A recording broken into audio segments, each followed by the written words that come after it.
Hi, I'm Wendy Jones, host of Next Steps for Seniors Conversations on Aging podcast.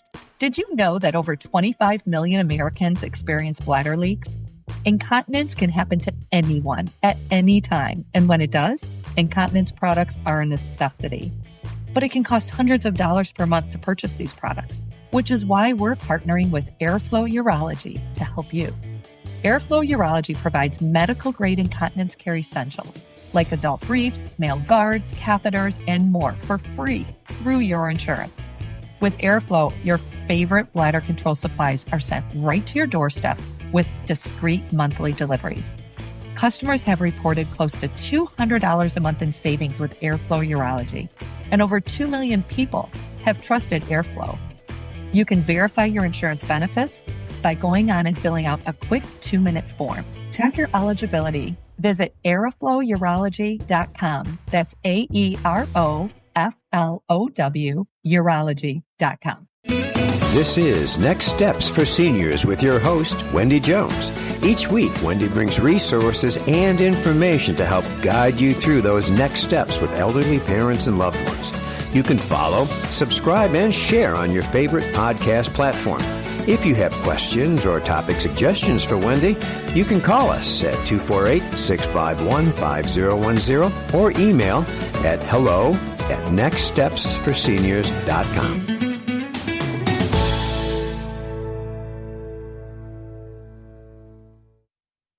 Hello and welcome to Next Steps for Seniors, Conversations on Aging. I'm your host, Wendy Jones. And as you all know, I have a passion, a desire to share information, to share resources, and to talk about aging in general. Don't even ask me why, except that I've always loved the seniors, and that's why I love to talk about it. But I wanted to share with you just a couple key things in this program that are going to talk about what to do first. What to do in the beginning, the first steps to the next steps. And this is what I want to say. Number one, the best time to talk about your problem, whether it be with your parents or your spouse, is while they're healthy, while they can make decisions, while they're cognitive. Because if you wait too long, then you're just trying to figure out what they want. And that's not a good place to be. You don't want to live with regret and guilt. You want to know exactly what your loved ones want. So there is a form that is basically advanced care planning. And that's what my first step would be for anybody, is just to sit down and say, okay, let's talk about in this moment what you want your future to look like and where you want to be. Do you want to stay home? Are you okay moving to a memory care? If you don't know where you are, does it matter if you go to a memory care unit? Because there's so many things that we need to think about, like our marriage, like our children. And if you've got your mom and dad living with you, all those things could be disruptive. And I'm sure that's not what they want either. So sometimes it is the right decision, right, to move into a memory care unit. But you can talk to them in advance. Have the conversation. What is important to them? They might want to be cremated and you might want a funeral. I mean, that would be a pretty important topic to talk about before someone passes away. And nobody thinks to have these conversations. So I just want to say this. Do an advanced care plan. Read the information. Do you want to be resuscitated or do you not? I mean, these are all the types of questions that are on an advanced care plan.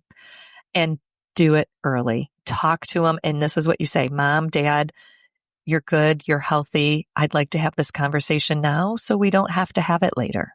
That's how we start. That's the number one thing. Number two thing is to have the proper paperwork. And that is a power of attorney, both financial and medical, because maybe one of the siblings is better at finances and another one is better at medical advice. So you want to have a power of attorney. And that paperwork is critical if you become incapacitated, which can happen.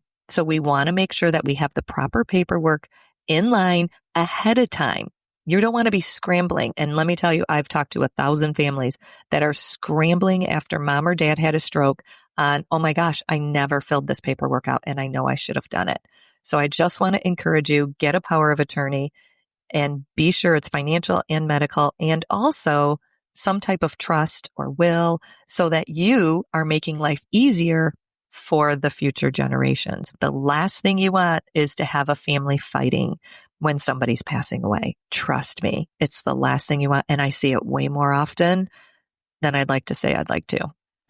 The other thing I want to throw out there that I think is really important is to pay attention to the 6 ADLs.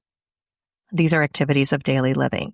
So as you're paying attention to your loved ones, are they having too much difficulty with the activities of daily living? And when that starts happening, that's when you have to have a plan of action. So bathing, dressing, toileting, transferring, mobility, right? Going up and down stairs, moving around. Are they able to do that easily and efficiently? Eating, are they able to cook? I mean, people really struggle with food. And having a bowl of cereal for breakfast, lunch, and dinner, that is not a nutritional value. At least if it's a peanut butter and jelly sandwich, I feel like they're getting some protein. But the reality of the situation is healthy, nutritious meals are important. And if they're not able to cook those anymore, that's a big thing to be aware of. And whether you're going to supply it or whether you're going to find somebody who can support them with meals, that's an important step.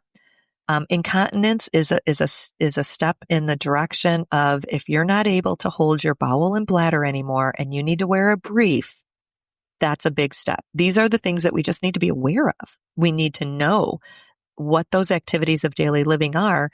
And if you notice somebody's hygiene, not as clean as they used to be, they're not able to get in and out of the shower, maybe ask questions, because the reality is they might be scared of falling. And that might be why they're not getting in and out. And all you need for that is a grab bar so they feel safe, right? Dressing and grooming, all you need is to put a chair in their bedroom so they can sit down to put on their pants and their shoes. Toileting, just get a brief. I mean, there's different things that we can be doing to put support around them. But when they have too many activities of daily living problems, when they're not remembering their medications, when they're not eating, when they're not sleeping at the right times, if they're sleeping all day, I mean, all these things, this is when you need to start considering, do I need to bring someone into the house to care for them? Do I need to move them into my house? Or do I need to move to an independent living community? All of the above are options.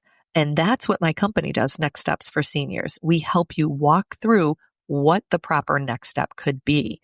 And that's important because you don't know. And every family situation is different, especially if you have children living out of state in many different states.